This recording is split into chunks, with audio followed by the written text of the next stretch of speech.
Taking back control of immigration. Can politicians deliver lower taxes? And will artificial intelligence mean a 3-day week? This is Politics Live.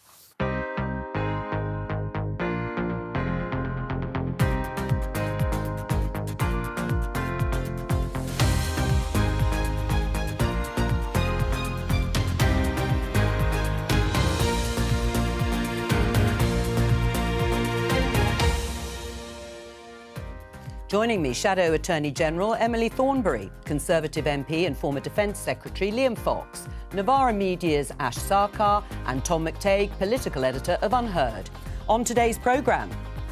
I'm very clear that the levels of net migration are too high. They need to come down to more sustainable levels. Rishi Sunak decries record net migration levels, but what's he going to do about it? The normal level is a couple of 100,000 a year, but it depends on the needs in the economy. Labour say what they want the number to be, so who shouldn't be coming? We have turned a corner. We are going to bring taxes down. My instinct is to have lower taxes on working people. Both parties say they want lower taxes, but can that be achieved without a smaller state? I will be working alongside humans to provide assistance and support, and will not be replacing any existing jobs. Will artificial intelligence allow us to do a 3-day week, or not work at all?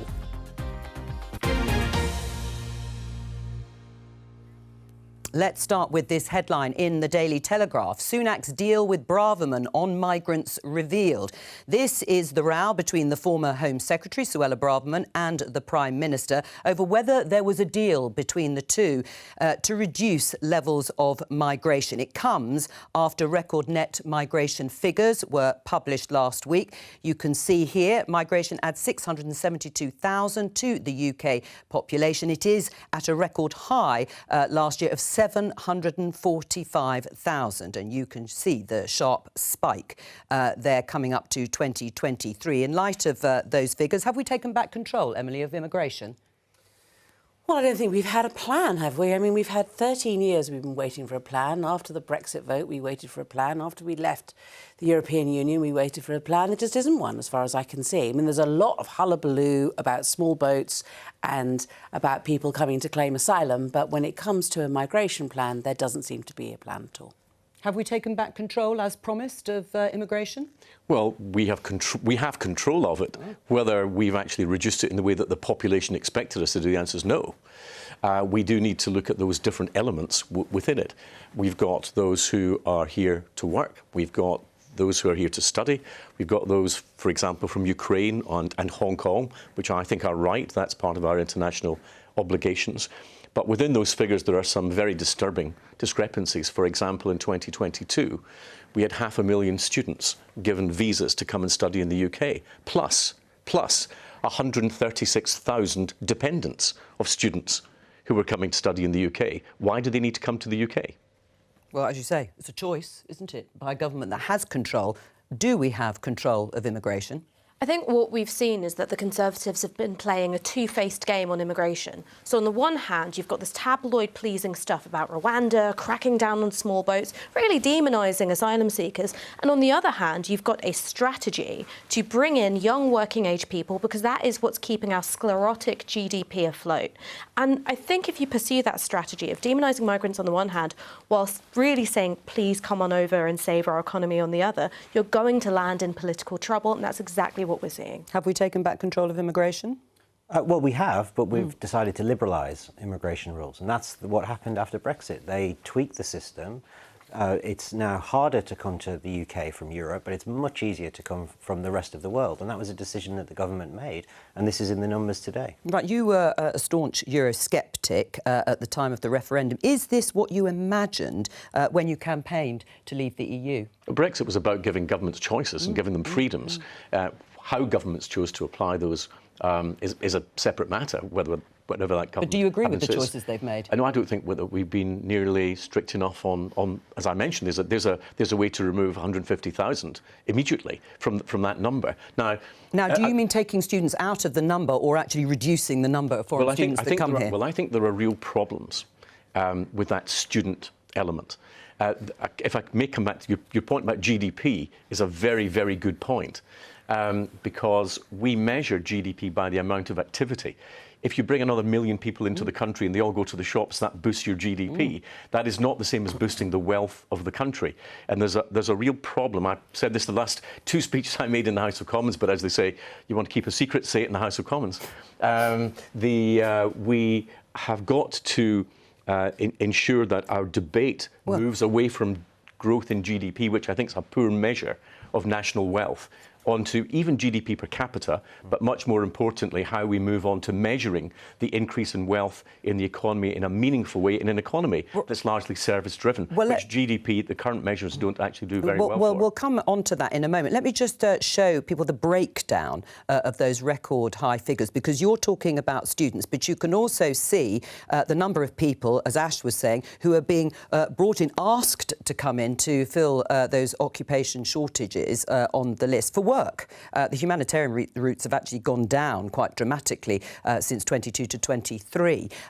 What do you say to that? Well, I think that we need to upskill in our economy. Of course, Jeremy was talking about that last week, the Chancellor, in the statement.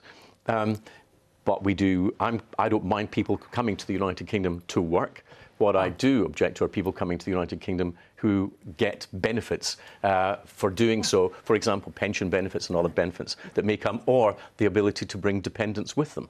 And I think one of the things that I wanted to see in Brexit was, well, they might. They might, yes. They might. And I think that this whole question of dependence is one that needs to be tackled. I know the government are tackling it as of 2024, but we needed to tackle it before this. Right. Let's just show you this tweet. This is the Darren Jones, Labour's Shadow Chief Secretary. Emily, it says it depends on the needs on the economy when asked what the level of net migration should be. He did actually say it should be around 200,000, which I think is what the Office for Budget Responsibility also says, certainly in a few years' time. He said migration numbers should be flexible, but the normal level should be a couple of 100,000 a year. Who shouldn't come? I think that we shouldn't be talking about absolute numbers. I mean, I just don't think that we should. He was. No, he wasn't. And I think that... he absolutely... was, actually. He was talking about numbers. He said it should be a couple of 100,000 a year. If it's at 745,000, even if it's not an absolute, in that sense, commitment, you've got to ask yourself, who's not going to come? So... we've had an exceptional period where we've had people come over from Ukraine and Hong Kong, for example, that have clearly changed the numbers that we would normally have. He was then pushed on what the normal levels would be, and normally it is a couple of 100,000. But what's important is not that, because we've learnt from this government, haven't we, where they give an absolute number of, we'll bring migration down to tens of thousands. What's the point in just saying that if you don't have a plan? So was he wrong then, Should he not have even sort of given a ballpark figure? No, he was talking about a ballpark figure, but he was not, as now is being quoted, giving an amount that Labour wants, because what we want is we want to have migration which is linked to the economy, and we need to be able to... We've talked about our plans to reform the Migration Advisory Council and link it in with skills. So, for example, we just need to... What is it that our economy needs? And then we take people in dependent on those needs. And at the moment... if we have a low-skill area, employers can bring people in and pay them 20% less. Now, is that a mistake? Where does that leave students? I mean, how is that right? That was the biggest number. It cannot be right. And what's happened is that there have been some professions where have been in this category for 12 years, 13 years. Well, let's ask so there's no attempt to fill in those gaps, because you can get people cheaper. Well, is that right? Wrong. Should that be corrected? That 20% discount you get for bringing in people from abroad, that is going to encourage people to do that? Yeah, I think we need to upskill in our own economy. That's one of the... But that's going to take time, so in the meantime... Well, it does. And we have started on things like... You've for had example, 13 years. I know. For example, in the NHS, where we do need people, you can't train a doctor in 5 years. To get a consultant is going to take you 13 years to be able to do that. So these things do take time. The NHS workforce plan, already on top of what we've got so far, will deal with some of that, but it won't deal with all of that. But in the meantime, it's still record high levels. So we can take from what you're saying, Emily, that Labour isn't committing itself to 200 or 250,000 a year net migration What figures. we're committing ourselves to is changing our migration system so that we have a system that reflects the needs of the economy. Still a points-based system. And so that we will be And what looking about at what's students? needed. And that is, that's one area. Obviously, asylum is an entirely different matter. Sure, but let's just stick with the bit that, as Liam says, the government does have control over. You're talking again about students, and I promise I'm going to come over to this side of the desk. You're talking about students, but obviously universities say they're a vital part of the higher education system. Central government would have to give more money, wouldn't they? Otherwise, universities would close. Well, I think that we have big questions to ask. If I may, I'm sorry I'm not had a chance to show this to Emily, but I got an email from a left-wing lecturer, actually not one of my supporters, University of West of England, who was told when she said that some of her students could speak little or no English, rarely if ever attended her classes, yet handed in almost faultless essays and coursework. She was told not to mention that again and mark the students according to that work, and that foreign students are not to be failed or marked down even where plagiarism because they or the use of AIs, because they pay higher amounts of fees. Because they are the means of funding. There's a problem here that needs to be addressed. Yeah, and I think the problem there is that universities were turned into businesses. They were heavily marketised, and central government funding for universities was cut. So what universities have done is make up the shortfall with international students. When I used to teach at an institution which catered specifically for American students who are on a study abroad, I was instructed to mark them on a much lower scale than it would UK students, because the idea was they'd paid for an experience in London and they'd paid to get the same B's and A's that they would back home. That led to this precipitous drop in academic standards. So for me, if you want to change that, that's not an immigration issue, that's a university's issue. If you're bringing up the numbers of students, most of them will go back to their countries of origin to find employment. There's a positive side to this too. I mean, actually, they're going, like, come on. There's a positive side to having students from all over the world coming to Britain.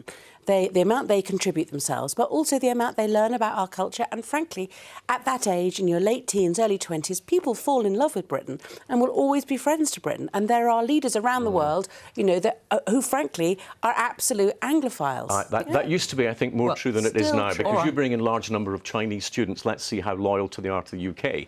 And look, why do they need to have 136,000 dependents with them? I think this ends up being a really dehumanising discussion. I think we can talk about specific problems with how universities are run, that's fine. But when you're making huge generalisations about how Chinese students feel, I just think that that's silly and it's a stupid basis for policy. I think if what you want to do is have a fair immigration system, the needs of the economy are important, but also having an attractive country for people to go to. One of the things that's happened when we left the EU is that we made it worse for EU migrants. No wonder we're getting fewer of them. We're saying, come here, do the same work under tougher conditions. People will quite rightly and reasonably say, nah, you're all right, mate. Well, as you say, though, the work figures are still very high. And, Tom, if the Conservatives, particularly like Liam Fox and others, complain about the record-breaking net migration figures, they are the party in government, they've been the party in government all the way through this period, why can't they bring them down, if that's their goal? Well, it seems like what Ash and Liam are saying is like it kind of shines a light on something that is happening across the country. Like, we're constantly looking for the short-term fix, and we're prepared to see standards lower to allow more people in rather than train people up ourselves here. There is something specific, something wrong about the nature of the British economy that seems so dependent on ever more people coming in. 700,000, I mean, talking about the Labour figure of 200,000 being a normal figure, there is no normal figure for migration into the economy. It used to be lower than 100,000. David Cameron wanted it 100,000. It could be much higher than 200,000. We don't know, but this idea of a kind of a net figure is actually not shared by lots of other European countries as well. They don't all use this figure or are obsessed by it. They have other measures like how many people stay for the long term, how have they settled, do they how is it changing society? Right, well, it's interesting then that the Immigration Minister, Robert Jenrick, has some proposals of his own to cut the levels of immigration, taking what you've just said on board, and they include a higher annual minimum salary and a cap on visas for people working in social care. Would you support those measures? Let's see what they are, shall we? As I say, we've been waiting those are the such a ones long that have been time for any suggested. kind of place. Well, yeah, now we've got an immigration minister freelancing, it seems. I mean, who knows whether these measures are actually going to be a plan or not. But do you like them? Do you think that would help bring down the levels of net migration? Or is it, as Tom is suggesting, it's just a reflection of the nature of our economy and we need those people? We had a huge increase in the number of people coming over to do health and social care jobs, right? And what we need to do is we really need to look carefully at that. Why is it? And, we do have a plan for making sure that it is it's a career which is worth going into. So pay them more, higher well, wages. It's about standards. It's about making sure that people we're working with employers and with trade unions to make sure that actually people make a positive choice to go into health and social care. Whereas at the moment, because the sector's on its knees, so will you fund it better? I mean, will you do what the Conservatives have failed to do and fund health and social care in the way that you've promised? Then the situation wouldn't be as sort of stark.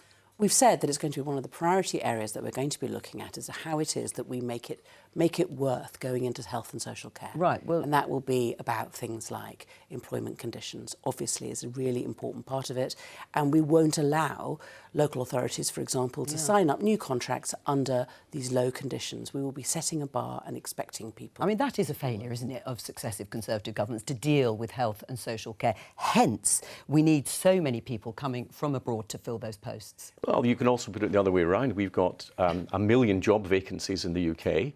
We've got 1.5 million people looking for work. Why should that be? And that takes you back into the debate about how we get more people from our own country into work rather than bringing people in from outside. Yeah, well, how do you do that? I mean, there is this discrepancy, isn't there, in the figures? I think the IFS, the Institute for Fiscal Studies, say 2.5 million people on long-term sickness benefits. Some of them, they believe, not the IFS, the government, believe should be working, could be looking for work, and they'll introduce measures to make that harder for them. But why is there that discrepancy? There are jobs there are people on those long-term sickness benefits, and yet we've got all these numbers of people coming in. I think you've got to separate those two issues, because when you look at people on long-term sickness benefits, it's because the health of the country has worsened after 13 years of austerity. There's something which plays out hand in hand with regional inequalities as well. Places which experience the most deprivation have also experienced some of the fiercest cuts to their public services.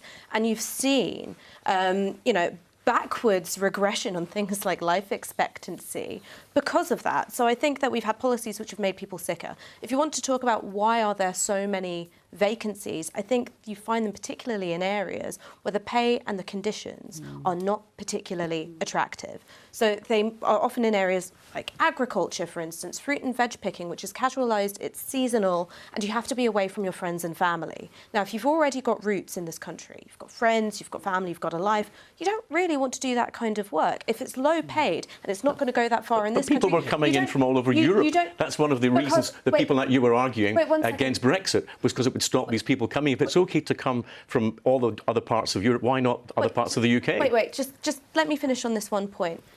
It's been a sector which has been plugged by migration because it makes more sense to send money back and you'll endure those kinds of conditions for a temporary amount of time. If what you want to do is see those gaps being filled by UK nationals, you have to do something about the pay and conditions. And that's why I do actually welcome the Labour policy on making it harder to keep wages low by saying, OK, we're just going to bring people over to fill those gaps. Migrants shouldn't be used in order to prop up bad bosses, bad pay and bad conditions. Liam? But we already have people that we are paying to do nothing.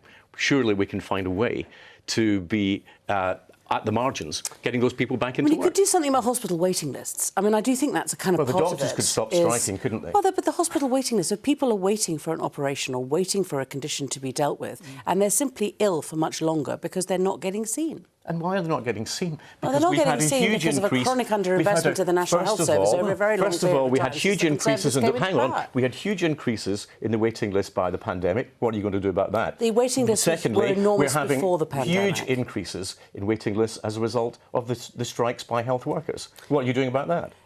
Well, they're not in government, just a reminder. But they're their friends and paymasters. Oh, well, Emily, your friends and paymasters.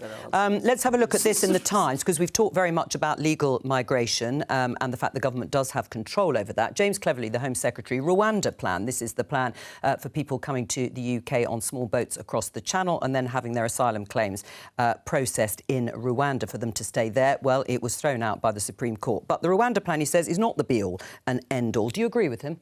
Well, of course, it's not the be-all and end-all. It's one of the tools that the government's got. It's one of the government's main policies. It's also a policy being looked at the moment by the German and Austrian governments along similar lines.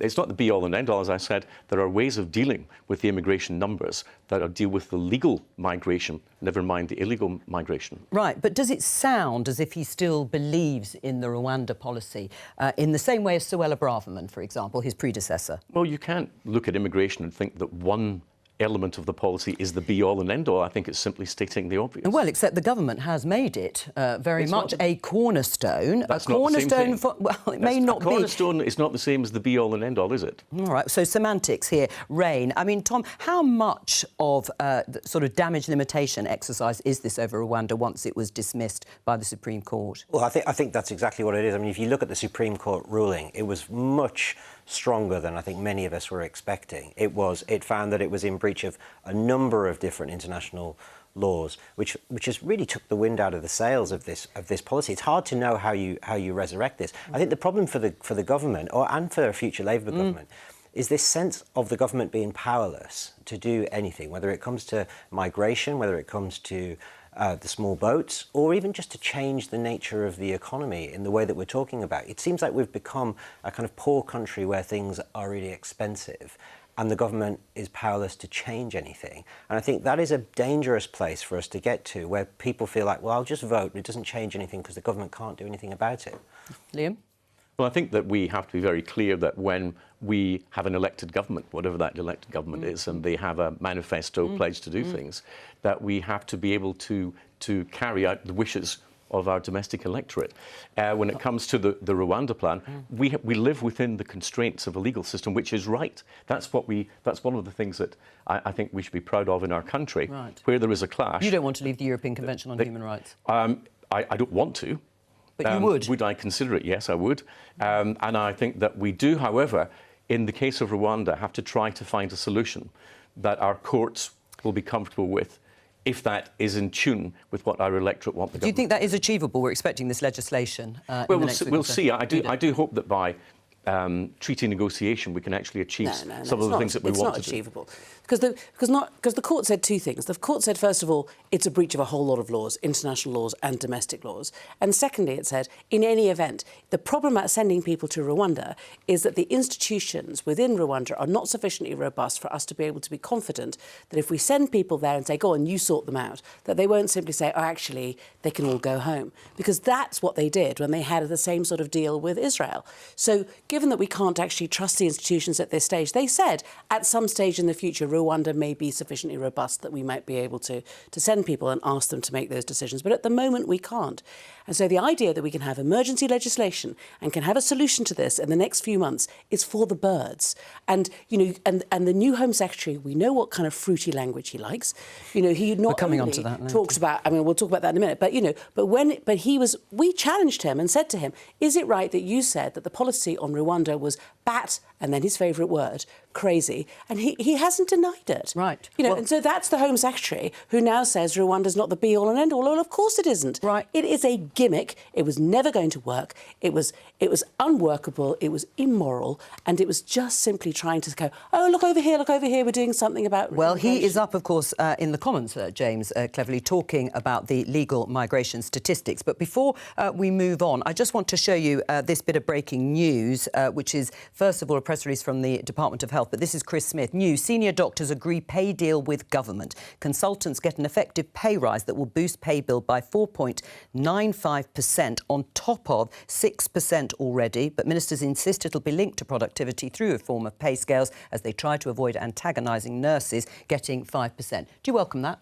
It depends what the productivity gains are. We need to be ensuring that we're getting those waiting lists down and that consultants are actually giving the time to do so. So until we see what the details are, it's quite hard to say from those headlines. Right. Well, the former Health Secretary, Steve Barclay, said he wouldn't reopen pay negotiations. Do you welcome it, Emily? I just think they should have sorted this out a long time ago. Well, that may be, but do you welcome? But do you welcome that they've got some deal? But I'm very pleased that it's now sorted out because it has, you know, it need not have rattled on for a year. They could have sat down and talked to them a long time. How much of a climb down is this?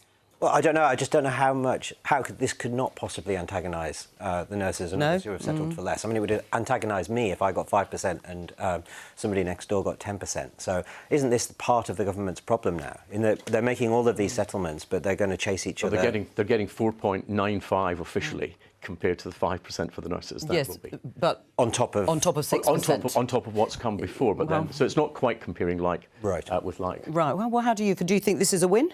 Well, I think that it takes one problem off of the government's plate, which has been the mutinous mood amongst many consultants, but it doesn't deal with the whole picture. So one of the reasons why junior doctors have been going out on strike, one has been pay and then the other has been conditions.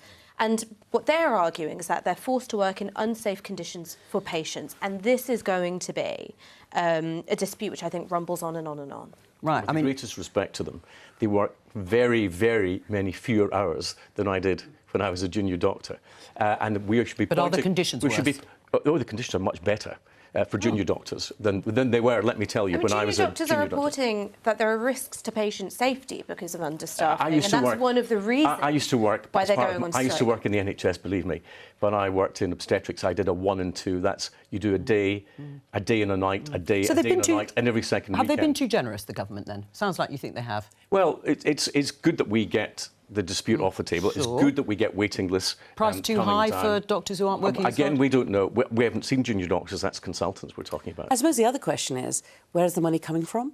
Is it going to come from the NHS budget? So will it in the end result in there being greater cuts to the NHS and therefore that was essentially the budget, wasn't it? Yeah, the GPs that junior doctors have been concerned about is unsafe conditions might get worse as a result. Right. Well, you've preempted. So you preempted our discussion on tax and spend because, as you know, we spent hours covering the autumn statement and its aftermath. There were tax cuts in national insurance. But if we show you this graph, which we've shown many times before, tax as a percentage of GDP is still reaching record highs by 28-29, 37.7%. Can this tax burden be reduced, Emily, without fundamentally changing our economy and what we expect from the state? Yeah, the only way that it can be reduced is by going for growth and by doing it properly. I'm sorry, but it is a truth. Boring though it may be, it is true. Not boring. So just we need to elusive. Let's put it that way. So if we had under this government the same level of growth that we had under Labour, then we would have had £150 billion to spend. I mean, that's quite exciting. So we do need to have growth, and we need to have a government that has a strategy for growth, and we don't have one, and we haven't had one. Right. So Labour will bring overall taxation down in its first term. Well, we will be going for growth, and if we go for growth successfully, then we will not need to have taxation at the same levels because we will be able to have money for public services that will come from the growth. Do you agree? The tax burden can come down without radically affecting public services? It can come down over time. If you look at, in terms of debt to GDP, it was 10% when the coalition government came in 2010. That fell to 2% before the pandemic. Now, here's a problem, I think. We're all behaving as though the pandemic didn't cost us anything. The pandemic cost us £400 billion from the public purse. That was always going to have an impact on the public finances and how that was recovered and over what length of time. Yes, the tax burden is too high and it will take time to get it back down. That can only come by proper control over public expenditure. But there's another element and here Emily and I actually sort of at the margins will agree with one another, which is actually you need to create more wealth in the economy. Back to the point that you were making quite correctly earlier about GDP. Right. We need to grow the wealth in our economy, and we've got a problem with capital availability. Right, at the moment, of course, growth has been downgraded for this year and for next year. So at the moment, it's not going in the right direction. But, Tom, it's about honesty with voters. Both parties say they can bring the overall tax burden down, despite the figures saying we're going to reach a record high. Are they being dishonest with voters? A bit, yeah. I mean, it's the growth fairy, isn't it? I think the economists dubbed it the growth fairy. And it's the easy way that we can just deal with our problems. But the truth is, you know, the growth has slowed down. It's been slowing down for years. And it's a structural problem that not only Britain faces, but other European countries as well. It's going to be very, very hard to shift that. And if you look at another thing that's happened is we've entered into this high interest rate environment. So the cost of our debt has gone up considerably. I think I was talking to somebody this morning who said it was the second highest sort of budget, it took up, it was in terms of... proportion? Yeah, compared to health, it's the second after health in terms of how much we spend now. And that's just on debt, and that's not changing. No, so that's on debt interest payments. It is changing. That's wrong. It is changing. At 10% inflation, because of the way that debt's structured, that's about £106 billion. At 5% inflation, it's in the 50-something billion pounds. So as inflation falls, you will get a big reduction in the government's cost of debt, of servicing. When is that? When's that going to happen? When's that going to be shown through? That's already beginning to show. We haven't seen those debt interest payments. Well, we haven't seen a full year's figures, of course, but we know what they are at 10% and we know what they are at 5%. Right. Are they right on tax? Is everyone right that they want to bring down the overall tax burden? When you have a look at tax as a percentage of GDP in other countries and where we are on the table, if we show viewers here, you can see France, Italy, Germany spending much more or having higher taxes as a percentage of GDP than the UK, and that money goes into public services. Well, one of the things which I find completely bananas about this conversation is that we're talking about tax as though it's one thing, as though it's only income taxes. But 77% of Tory voters and over 80% of Labour voters want a wealth tax. They are supportive of a wealth tax. They don't want more money coming out of their paychecks, and rightly so, particularly when you see the kind of impact that the recent decades have had on people's pay packets, the sort of, stagnation of the value of their pay packets. But what people are quite supportive of is the idea that you will tax wealth. So a 1% to 2% tax on assets over £10 million, that will yield over £22 billion a year for the Treasury. If you equalise capital gains tax with income tax, that's £15 billion for the economy. And if you think about inequality, which is something that we've been seeing growing, particularly since the financial crisis. 171 individual billionaires have as much wealth as 40 million individual Brits. Right. Inequality costs us in terms of bad health, physical and mental, and crumbling public services. It costs us, according to one study which was released today, inequality in this country costs us nearly £130 billion per year. Emily?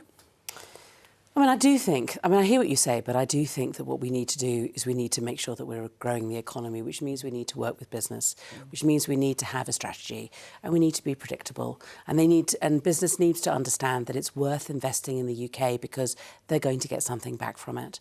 And so, we have a plan for investing £28 billion a year in order to completely transform our economy when it comes to how we're going to get our energy. And that really will bring jobs in. And we have a clear plan. We're going to ramp up to it.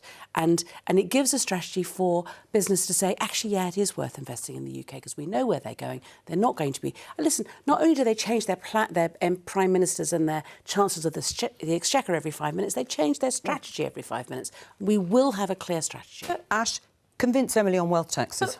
The thing which I think is crazy about our economy is that the harder you work for your money, the more you get taxed on it. So I get taxed a lot through income tax, but if I inherited that money, I'd get taxed nothing on it. If I got it through investments, I'd be taxed less on it than I would through income tax. That's completely unfair. If you applied national insurance to investment income, for instance, you'd get nearly £9 billion a year for the Treasury. This isn't about creating chaos that would scare off business. This is about making our tax system fairer. And it's got nothing to do, I think, with this thing about Labour's being open for business. I think that Labour is simply too scared of shifting the tax burden where it needs to go because you're scared of being called, frothing at the mouth left-wingers. I'm not scared of that, by the way, so I'll make these suggestions. Are you scared? I think that we need to go into the general election with a clear manifesto and with clear fiscal rules. And we need to be, so that people know where we're going and what we're doing. But is that because you're scared? Is that because you're scared of doing something radical? It's because we need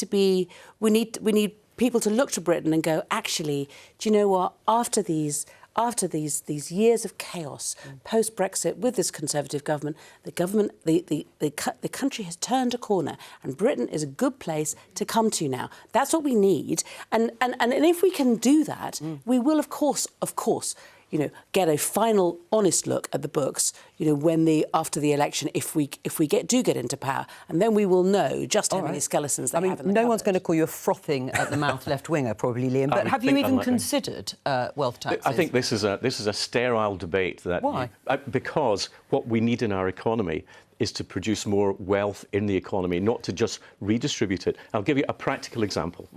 If you are a scale-up company in the UK, then 85% of your loans will come from the banks, 15% from private equity. In the United States, it's 80-20 in the other direction. We leak IP to the United States because of the lack of availability of capital, and capitalist economies don't work well where you have a restricted flow of capital. But this idea of equalising capital gains tax and income tax, which would again bring in about £15 billion a year for the Treasury, that's not a crazy left-wing idea. Nigel Lawson, Margaret Thatcher's Chancellor, was in favour of this idea. But he didn't do it, that's how rightwards we slid in this country. But is it a crazy idea? It doesn't sound like a crazy idea, but I mean... But why? But no one wants to do it. Politically, I mean, in the main parties. The Greens do. It's the assumptions behind it that you have to look at. Yeah, I mean, I just think we've got to the point where we're actually quite a poor country that is dependent on foreign investment coming in. So we're very scared to do anything. We've always been dependent on foreign investment. I mean, listen, and trade. We are as an internationalist as any country can be. You know, really, we have a very open economy, and we've always been dependent on people investing. I'm not saying it's a problem, but we're becoming vulnerable. We don't have the wealth in Britain to invest ourselves. We can't tax much more, it seems like. So we have to bring in more wealth. So I think people are scared of doing what Ash is saying. But the problem is we don't produce enough wealth, and then we don't redistribute it either. We're not doing either of what Liam or Ash is saying. Well, what might this help? The Independent, Bill Gates, says that technology can help make a 3-day work week possible. The purpose of life is not just to do jobs. If you eventually get a society where you only have to work 3 days a week or something, that's probably OK. If the machines can make all the food and the stuff, then we don't have to work as hard. Desirable? I'd love it. So predictions about technology reducing working hours have been around for nearly a century now. Keynes predicted that by now we'd all be working 15-hour weeks. Now, that didn't happen. I do think that AI represents a much bigger disruption to the labour market. The government's own research suggests that millions of jobs could be automated out of the economy. And you have to think seriously about what you do in that kind of situation. Tech, it seems, is far ahead of politics in thinking about solutions. Sam Altman was saying that workers should be given shares in AI companies to make up for the shortfall in wages. You've got the Google chief executive, Sundar Pichai, saying that he's got sleepless nights about what AI is going to do to the economy. But Jeremy Hunt, meanwhile, is going, oh, well, I don't buy the argument that jobs are going to be lost. Politicians are asleep at the wheel when it comes to this issue. It's like you guys are so scared of Microsoft Excel or something that you don't want to think about what AI is going to do. Can I just say, I wrote an article for Unheard, didn't I, about 6 years ago about AI and about the importance of not being scared of the advantages, but facing, you know, the truth of the challenges and making sure that we're ahead of it. Right, but it's all about who controls the machine. Who controls it? Is it about who would redistribute the wealth in order to make sure it wasn't even more unequal and unfair than it is now? It's a mile away from the reality of where we are now. I think that it's right that there will be disruption with AI, as there was with the introduction of the internet, as with all technologies, you'll get it. And can we find a balance between the pluses and minuses? It's all very well to say for people like, you know, Bill Gates to say, you know, my job could be done from sitting at home or done by AI. Who's going to deliver the ambulance care? Who's going to deliver the care for the elderly? It's not going to be done by AI. Who's going to do the consultant jobs that we're talking about earlier in the health service? It's not going to be done by AI. So we need to get a grip about the reality of where this will take Unfortunately, some journalist jobs will be done by AI, I feel. Yes. So oh, well. I'm particularly worried Are you very worried about it? I think it's quite worrying, actually. Yeah. In a way that I haven't found other kind of scares quite as worrying. There are potentials. I mean, like, you know, being able to do... We'll be able to find cures for cancer faster by using AI so that many more tests can be done much faster. I mean, that is a really good thing. There are lots of things, I think, but the problem will be if employers just think, if they're just thinking about the bottom line and they're thinking, we don't have to employ so many people, we'll be able to get AI to do a lot of it, then there will be problems. I mean, Ash, you're a proponent of fully automated luxury communism. That's it's a great... Oh, all right, your colleague. It's a great phrase. How do you get to fully automated luxury communism? OK, you're testing me on whether or not I've read Aaron Bastani's book, but if I can remember his argument clearly, the thing that he says is that when you look at technological advances, you've got the potential to communise those gains rather than just privatising the profits. That's his argument. Oh, you look worried there for a minute. For me... Where I differ from my colleague is what my concerns are, because the jobs which are on the chopping block for automation are actually what you'd call white-collar precariat work. So things like customer service, data entry, paralegal services, accountancy. These are all things which face being automated. Now, they're exactly the kinds of jobs that everyone was told to go and get when we decimated our own heavy industry. And we've seen what happens when you don't have a just transition, when workers aren't supported. You don't actually have a wave of retraining. Good jobs don't come back to those areas. But like, so you on need the an legal active state to deal with it. But I mean, I was speaking to some young lawyers recently about this, and I was saying, a lot of the jobs in the legal world will be done by AI in the future. But in the end, you being able to hold the hand of someone who's going through a really difficult time, going through their threats, helping them through that interpersonal stuff, AI will never be able to replace. Of course, and I'm not saying that we shouldn't look at the opportunities of AI, and we're not saying that all human labour will be automated out of existence. The thing that I'm saying is that when you look at how much of our economy is reliant on that kind of white-collar, precarious work, and the casualness with which this government is talking about job losses in those sectors, something's not matching up for me. Let's go back to honesty in politics, which we discussed with tax and spend and net migration, because, Emily, you currently have this tweet up which links to a Labour Party video claiming that Rishi Sunak doesn't know how to use a hammer. We knew he didn't know how to pay for petrol, but how many of us really knew he'd never, like ever, picked up a hammer? And that's because he was at a jewellery workshop using the side of a hammer to drive in a nail. Rishi Sunak, not the son of a toolmaker like Keir Starmer, a man who hammers working people can't work a hammer. But on Friday, we got the full video of what was going on. Let's just have a look. Which one of these? Oh, let's go that one, but you're going to use this bit. Oh. Okay? Sideways. Yeah, think about it. Right. Good. No. Oh, no. More. Oh, more? Yeah. Like, really? Yeah. Now, come on, Rishi. Come on. So he was told to use it that way, put it on the side. And it's been out there since Friday, and people may say, why haven't you taken it down? Why hasn't the Labour taken it? I didn't realise. Listen, OK, so he just doesn't know how to fill a car up with petrol. Fair enough. Fair enough. All right. I'll take the tweet down. So will you take it down? Yeah, of course, yeah. All right. I didn't realise that he had been told. I just thought, here he is, he can't even use a hammer. And frankly, it fits in with everything else. But you know something, right? I've got no time for Rishi Sunak as a politician, but where I sort of relate to him is I look like such a weirdo trying to do normal things. And politicians, you get filmed eating a bacon sandwich or trying to use a hammer. You're put under so much scrutiny, and then you're told, behave normally. That's an impossible He doesn't know how to use contactless. Yeah. All right. He doesn't know how to use contactless. If you film me trying to do normal things, I will look like the biggest All right, well, idiot on the planet. let's go to the... It's back to isn't it, the strange things that people want politicians to be normal when they want them to be normal, and they want them to be exceptional when they need them to be exceptional. All right, well, and you can't actually have both things at the same time. Well, let's talk about a bit of honesty or dishonesty on the other side, on the Conservative side, because the new Home Secretary, James Cleverly, has been accused of dishonesty after denying that he used bad language in the House of Commons during Prime Minister's questions to describe the town of Stockton-on-Tees. Let's just have a look. Why are 34% of children in my constituency living in poverty? Prime Minister.